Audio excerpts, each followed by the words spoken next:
പാകിസ്ഥാന് വേണ്ടി ചാരപ്രവർത്തനം നടത്തിയവർക്കെതിരെ കടുത്ത നടപടിയെടുക്കുന്നത് തുടരുകയാണ്. ഇപ്പോഴിതാ ചാരപ്രവൃത്തി കേസിൽ ഒരാൾ കൂടി പിടിയിലായി എന്നാണ് വിവരങ്ങൾ ലഭിക്കുന്നത്.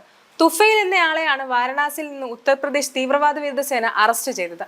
ഇയാൾ പാകിസ്ഥാന് വേണ്ടി ചാരപ്രവർത്തനം നടത്തിയെന്നും നിർണായകമായ ചില വിവരങ്ങൾ വിദേശ ഏജന്റുമാർക്ക് കൈമാറിയെന്നും ആരോപിച്ചാണ് അധികൃതരുടെ നടപടിയെടുത്തിരിക്കുന്നത്.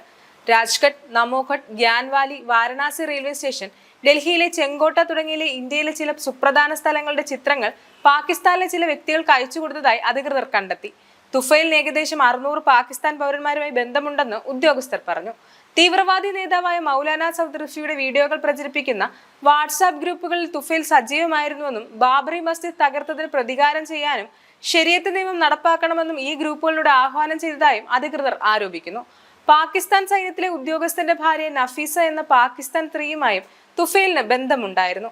വാരണാസിയിൽ വാട്സാപ്പ് ഗ്രൂപ്പുകളുടെ ലിങ്കുകൾ പ്രചരിപ്പിക്കുക വഴി ഇവിടുത്തെ ചില വ്യക്തികളുമായുള്ള പാകിസ്ഥാൻ രഹസ്യാന്വേഷണ സംഘടനകളും തമ്മിലുള്ള ആശയവിനിമയം സാധ്യമാക്കിയിരുന്നത് തുഫൈലായിരുന്നുവെന്നും അധികൃതർ വ്യക്തമാക്കുന്നു. അതേസമയം ചാരവൃത്തി കുറ്റം ചുമത്തി പഞ്ചാബ്, ഹരിയാന, ഉത്തർപ്രദേശ് എന്നിവിടങ്ങളിൽ നിന്ന് കഴിഞ്ഞ 2 ആഴ്ചക്കിടെ നിരവധി പേർ അറസ്റ്റിലായിരുന്നു. ഉത്തരേന്ത്യ കേന്ദ്രീകരിച്ച് പാകിസ്ഥാന് വേണ്ടി പ്രവർത്തിക്കുന്ന ചാരശൃംഖലയുടെ സാന്നിധ്യം അന്വേഷണ ഉദ്യോഗസ്ഥർ സംശയിച്ചതിന്റെ അടിസ്ഥാനത്തിലായിരുന്നു വിവിധ ഏജൻസികൾ ചേർന്നുള്ള പരിശോധന. ഏപ്രിൽ 22 പഹൽഗാം ഭീകരാക്രമണത്തിന് പിന്നാലെ ഇന്ത്യ നടത്തിയ ശക്തമായ തിരിച്ചടിയുടെ പശ്ചാത്തലത്തിലായിരുന്നു പാകിസ്ഥാന്റെ ചാരശൃംഖലയ്ക്കെതിരായ നടപടിയും സുരക്ഷാ ഏജൻസികൾ ആരംഭിച്ചത്. News desk IBN Malayalam.